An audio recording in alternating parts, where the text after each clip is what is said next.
Halo Sobat Kampus, selamat datang di podcast Ruang Mahasiswa. Ruang di mana kamu bisa ngobrol santai tapi penuh makna, terutama buat kita para mahasiswa. Perkenalkan, kami mahasiswa Prodi Pendidikan Masyarakat Angkatan 2022. Kami dari kelompok 1 yang terdiri dari saya, Haura, saya Tegar, saya Riki, saya Rika, dan saya Elvira. Salam kenal teman-teman. Oke, berhubung ini podcast pertama Ruang Mahasiswa, kayaknya kali ini kita akan ngobrol santai nih tentang salah satu program yang sering kali kita temui di lingkungan masyarakat tempat tinggal kita, apalagi kalau bukan PKK atau program kesejahteraan keluarga. Nah, betul banget nih Kak Rika. Di podcast pertama kita kali ini kita akan membahas tuntas mengenai bagaimana sih peran ibu PKK di lingkungan masyarakat sekitar, terus juga bagaimana tantangan mereka dan juga bagaimana kontribusi mereka dalam menyelesaikan ketahanan sosial di masyarakat kita sekitar. Nah, gak perlu waktu lama lagi, mungkin kita langsung bahas ke topik pertama kita ya teman-teman semuanya. Nah, yang pertama itu topiknya adalah mengapa sih peran sosial ibu-ibu PKK masih sangat relevan dan juga penting di tengah masyarakat modern. Nah, kali ini mungkin kita akan diskusi aja kakak-kakak semuanya. Benar. Bagaimana pendapat teman-teman kakak-kakak berempat di sini dan merelevasikan dengan kondisi ibu-ibu PKK di wilayah kalian, teman-teman kalian sekitar. Oke, mungkin langsung aja nih saya mau mendengar jawaban dari Kak Haura dulu nih terkait dengan peran sosial ibu PKK yang masih relevan di lingkungan Kak Haura. Oke, makasih Kak Riki. Sebelumnya aku mau kenalin dulu kali ya. Kalau aku tuh tinggal di Kayu Manis, Matraman, Jakarta Timur. Dan memang PKK aku nih biasanya aku ngambilnya PKK RW 09 ya, yang dimana itu merupakan RW tempat tinggal aku. Nah, memang ya tadi pertanyaan dari Kak Riki, izin aku jawab nih. Emang ya di zaman sekarang itu memang serba digital semuanya. Dan peran ibu-ibu PKK di rumahku ini itu penting banget. Mereka jadi penghubung antara informasi penting dari pemerintah, dari sesuatu yang baru ke masyarakat di lingkungan rumah aku, terutama di RW 09. Nah, biasanya memang ibu-ibu PKK di rumahku ini tuh sangat aktif ya. Jadi mereka tuh biasa ngirim-ngirim soal edukasi ke grup WA RW 09 dan juga suka mengadakan pelatihan-pelatihan yang memang dibutuhkan dan memang sifatnya walaupun event, cuman pelatihan itu sangat bermanfaat buat masyarakat di RW 09. Kayak ada penyuluhan stunting, pelatihan parenting, terus juga ada posyandu ya yang memang masih sangat aktif dan berjalan. Gitu Kak Riki kalau di PKK RW 09 Kayu Manis. Oke, berarti memang pasti ada perannya itu sendiri kan, walaupun ada tantangan modernnya itu. Cuman peran si ibu PKK itu dalam tadi misalnya Kak Haura mention terkait dengan ada penyuluhan stunting dan juga posyandu itu jadi satu bentuk ibu PKK itu sendiri kan. Betul. Dan mungkin kita langsung mendengar kali jawaban dari lingkungan sekitar Kak Tegar deh. Bagaimana? Iya boleh nih, kali aja beda gitu ya sama betul, yang betul. lingkungan rumah aku Kayu Manis. Boleh Kak Tegar? Oke, sebelumnya mention dulu ya, kalau saya ini berasal dari RW 6 Kelurahan Kampung Melayu. Oke, kondisi di sana itu PKK-nya bagaimana ya? Aktif, tapi kurang terjamah dalam teknologi. Jadi kegiatan-kegiatannya itu berlangsung secara luring, tatap muka secara langsung seperti itu. Kurang terjamah oleh teknologi digitalisasi. Jadi sangat disayangkan, itu menjadi satu kerugian tersendiri ya. Benar. Walaupun aktif tapi kurang inovasi. Iya, kurang inovasi, betul. Jadi seperti itu Kak Riki. Oke, mungkin sembari mendengar jawab saya mau sedikit masih mau menyerap jawaban dari Kak Tegar kan, karena memang teknologi penting, cuman terkadang ibu-ibu PKK itu mereka sifatnya mau door to door gitu kan mereka kan. Jadi mungkin mereka anggap bahwa teknologi adalah sekadar hanya informasi aja gitu kan. Dan itu menjadi satu concern kita juga sih sebetulnya, bahwa memang teknologi sebetulnya memang harus ada biar mereka ibu PKK itu ada inovasi tersendiri dalam pelaksanaan program-program mereka. Nah, mungkin langsung aja ke jawaban dari Karika deh. Gimana? Oke. Kalau ngomongin soal peran sosial apakah masih relevan dan penting di tengah masyarakat, kebetulan tempat tinggal saya sendiri itu cukup dekat juga sama ibu-ibu PKK, tapi skala di lingkungan saya itu mungkin PKK tingkat RT di RT 01 Kampung Tengah, Jakarta Timur. Kalau menurut saya PKK ini kan istilahnya adalah program entah tingkat RW atau RT yang istilahnya itu paling deket banget sama masyarakat, yang memang paling mudah dijangkau sama masyarakat. Betul. Dan memang udah ada dari tahun-tahun yang lalu juga kan ya teman-teman ya. Nah, menurut saya sampai saat ini ya program-program yang PKK punya itu masih sangat relevan dan penting. Hanya saja mungkin di era modern saat ini tuh masih sedikit diperbaharui, sedikit diubah lah sesuai dengan kebutuhannya sekarang. Karena menyinggung dari apa yang Tegar bilang kan, ibu-ibu tuh sekarang masih nyamannya dengan cara tradisional, langsung cuman ngomong aja, padahal kan sangat bisa dimanfaatkan ya teknologi sekarang. Tapi memang balik lagi masih di era nyamannya mereka, dan memang susah ya untuk kita sedikit ubah, dan memang harus pelan-pelan sih kalau ngomong soal itu. Nah, kalau kakak sebelumnya itu PKK lingkup RW, kalau aku PKK lingkup RT, yang dimana PKK dari RT 1 Kelurahan Bintaro. Dan kebetulan nih aku juga adalah pengurus RT 1. Jadi lumayan deket lah dengan PKK ibu-ibu RT 1. Nah, kalau kondisi PKK ibu-ibu RT 1 ini karena isinya cenderung ibu-ibu yang sudah lansia, ibu-ibu yang berumur, ibu-ibu yang lawas lah. Mereka belum tahu menggunakan teknologi sepenuhnya gitu. Mereka hanya tahu menggunakan WhatsApp atau Facebook sebagai penghubung antar warga. Nah, walaupun zaman sekarang ini sudah serba digital ya, di tengah derasnya informasi, ibu-ibu PKK di lingkungan aku ini masih mau berkunjung ke warga-warga secara door to door aja. Betul. Kayak misalnya dalam kegiatan penyuluhan stunting, jumantik, pelatihan parenting, bahkan ada yang baru nih, kelas gizi keluarga lagi di gerakan saat ini. Jadi walaupun teknologi sudah canggih ya, ibu-ibu PKK ini masih mau door to door, masih mau tatap muka sama warga-warga sekitar gitu. Iya betul. Memang kalau misalkan tatap muka tuh jadi lebih bisa bonding gitu ya. Jadi bisa ibu-ibu bisa lebih tahu gitu tentang kondisi masyarakat ibu-ibu PKK, secara jadi bisa nyata tahu gitu kan. Betul. Dan melihat juga nih kan secara visual kondisi ibu ini tuh gimana sih, kondisi masyarakat itu gimana sih.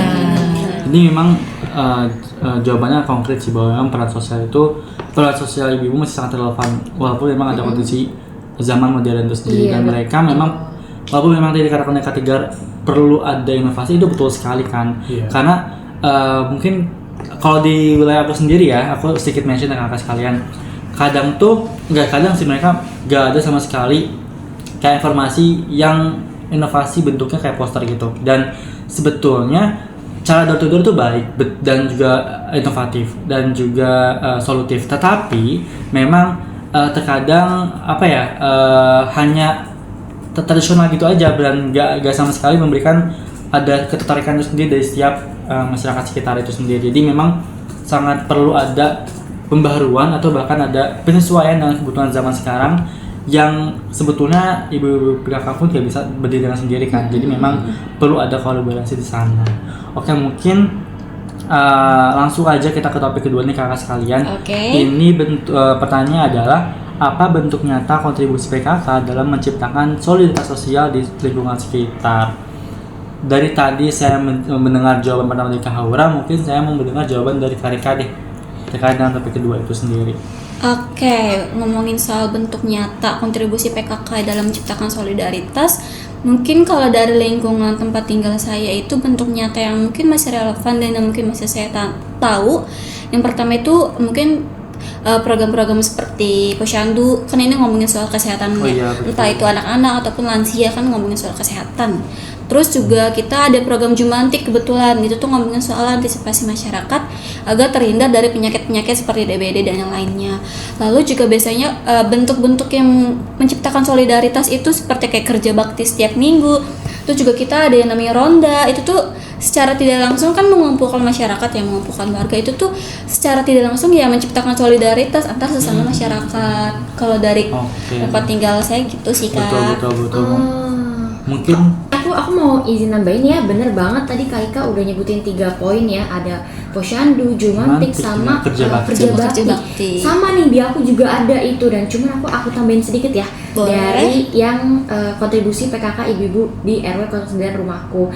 Jadi di sana tuh ibu-ibu PKK-nya tuh selain melakukan yang 3 kegiatan yang Karika sebutin tadi, mereka tuh juga ada Dasawisma. apa tuh Dasawisma tuh kayak mereka tuh bagian dari ibu-ibu PKK. Mereka tuh tugasnya mendata lansia, balita, disabilitas gitu. Jadi mereka punya aplikasi gitu loh.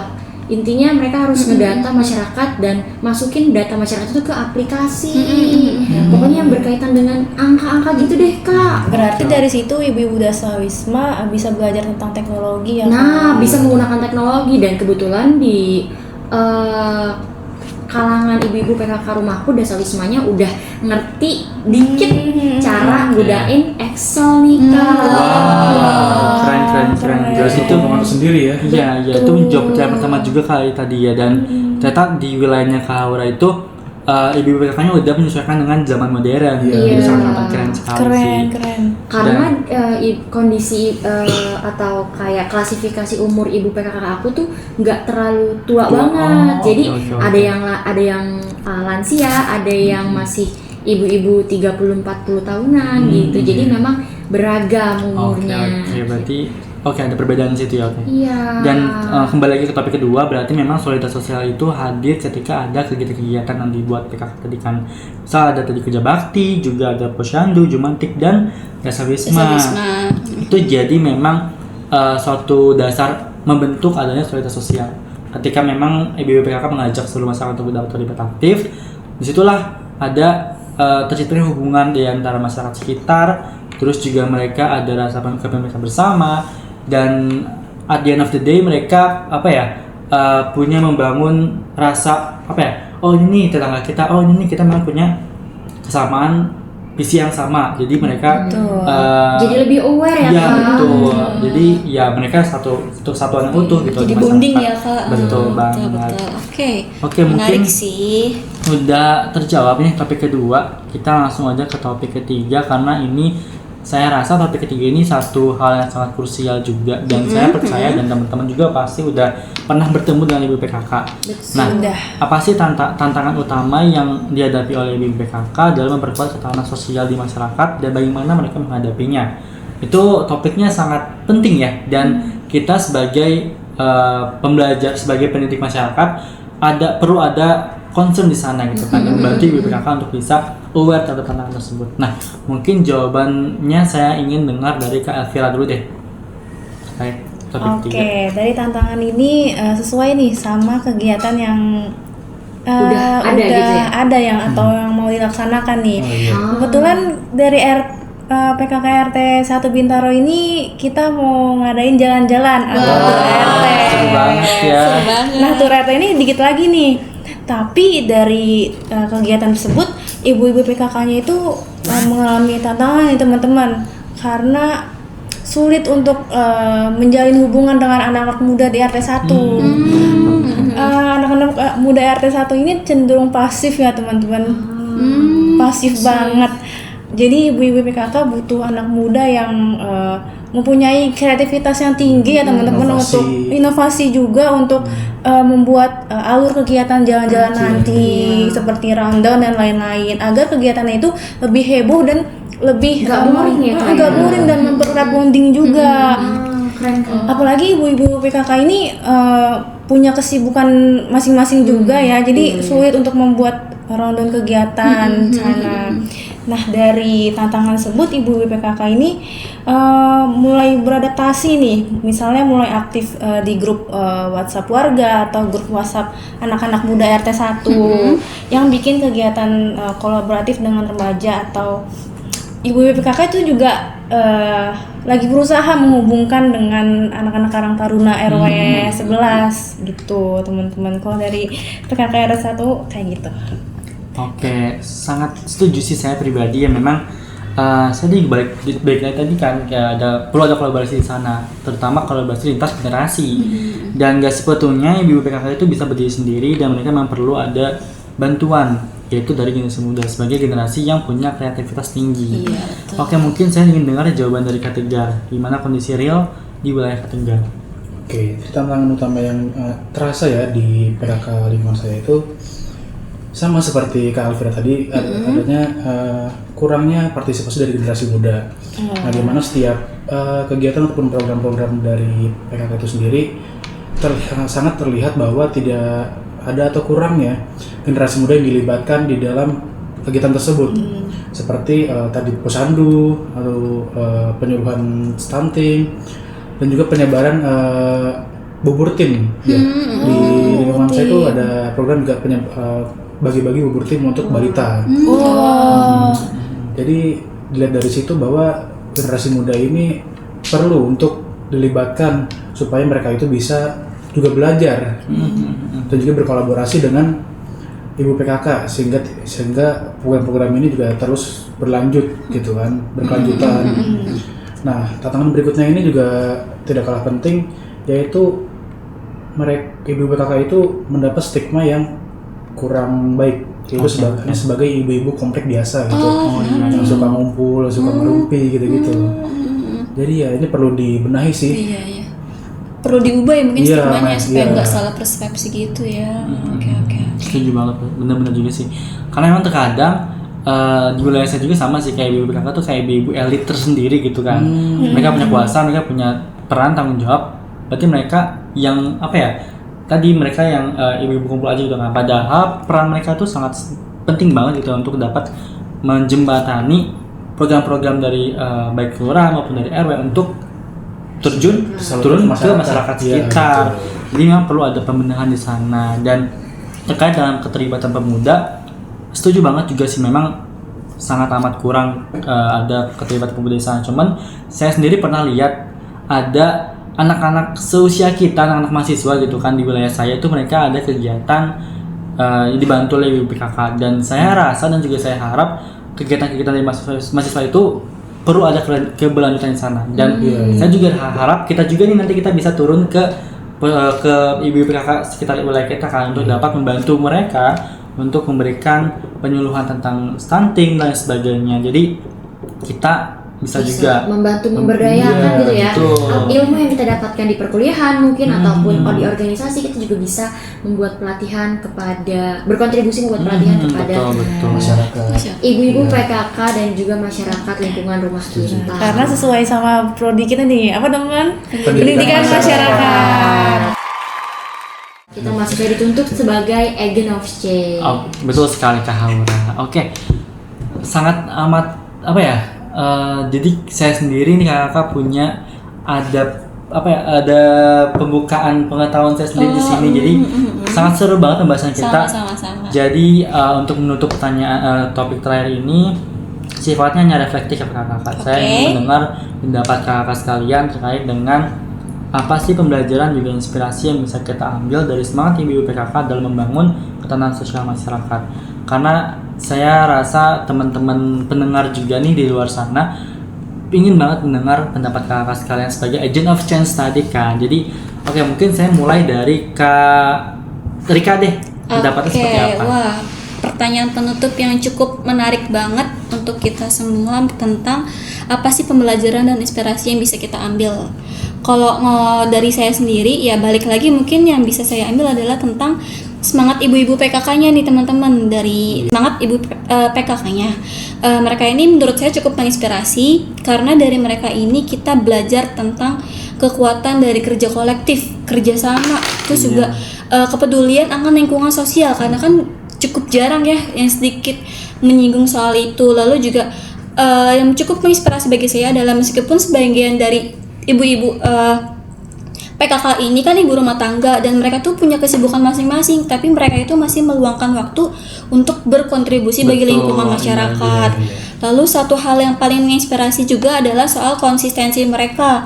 Kegiatan PKK itu kan nggak selalu besar, nggak selalu mewah, tapi dijalankan terus-menerus sehingga kita tuh jadi belajar bahwa ketahanan sosial ini itu dibangun dari hal-hal sederhana yang dilakukan bersama dan juga dengan niat yang tulus. Itu menurut saya sih, teman-teman. Dapat banget nih poinnya kalian tadi.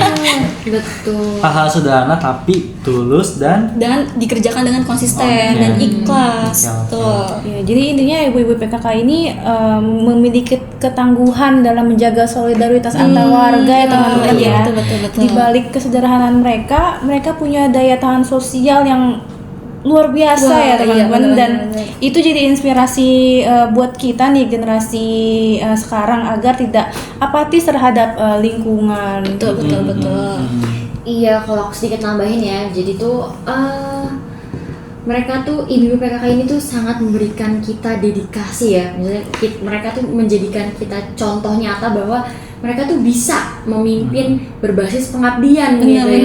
Dan ketangguhan rata-rata ibu-ibu PKK namanya juga ibu-ibu ya, perempuan gitu ya. Komunitas perempuan yang memang ternyata bisa loh mereka tuh mimpin dan mereka tuh ngurus masyarakat lingkungan, baik itu RT, baik itu RW. Sekolahnya padahal banyak ya Kak, tapi mereka bisa punya power, produktif gitu ya di masa-masa dewasa dan lanjut usia mereka gitu. Keren banget pokoknya.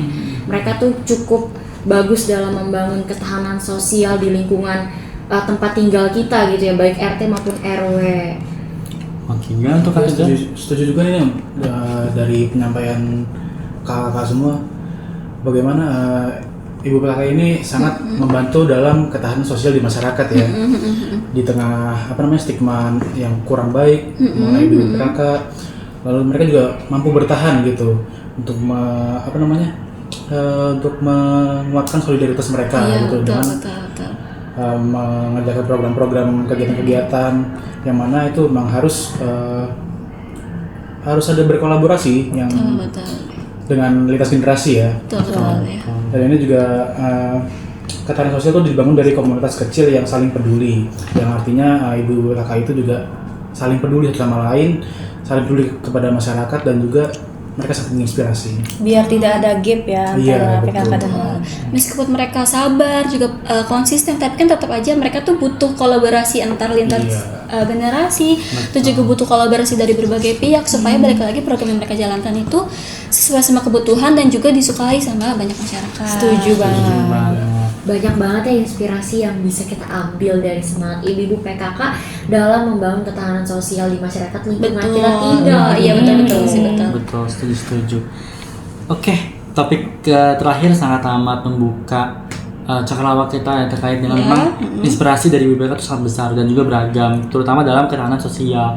Dan untuk menutup itu sendiri, saya ingin mengucapkan terima kasih banyak kepada kakak sekalian. Oke, terima kasih juga. Diskusi yang sangat luar biasa dan apa yang kakak sampaikan ini kita harap ya semuanya untuk bisa tersalurkan dengan baik oleh para pendengar. Wah, nggak berasa banget sih diskusi kita hari ini udah sampai di penghujung podcast dan seru banget bisa bahas mengenai PKK dari sudut pandang kita sebagai mahasiswa. Iya, ternyata banyak banget hal yang bisa digali dari peran PKK di masyarakat, dari masyarakat tempat tinggal aku dan juga teman-teman aku, mulai dari kegiatan yang deket banget sama kehidupan sehari-hari sampai dampaknya membuat ketahanan sosial di lingkungan kita. Betul, dan yang paling penting kita jadi lebih sadar kalau mahasiswa juga punya ruang untuk terlibat atau bahkan mendukung kegiatan PKK di lingkungan masing-masing. Iya, betul banget Rika, dan mungkin dari hal kecil dulu kali ya kita bisa ngobrol bareng sama mereka dan juga untuk membantu keterlibatan program-program mereka dengan tenaga maupun ide kita nantinya, seperti itu. Nah, semoga dari diskusi ini kita semua bisa lebih peka dan peduli terhadap peran sosial di lingkungan ya teman-teman. Dan ingat, perubahan besar bisa dimulai dari hal kecil di sekitar kita. Nah, terima kasih banyak buat Sobat Kampus yang sudah mendengarkan podcast Ruang Mahasiswa. Dan jangan lupa tetap semangat jadi mahasiswa yang enggak cuma sibuk kuliah, tetapi juga peduli dengan masyarakat. Sampai jumpa di episode selanjutnya. Salam hangat dari kami, mahasiswa Pendidikan Masyarakat 2022. Sampai jumpa.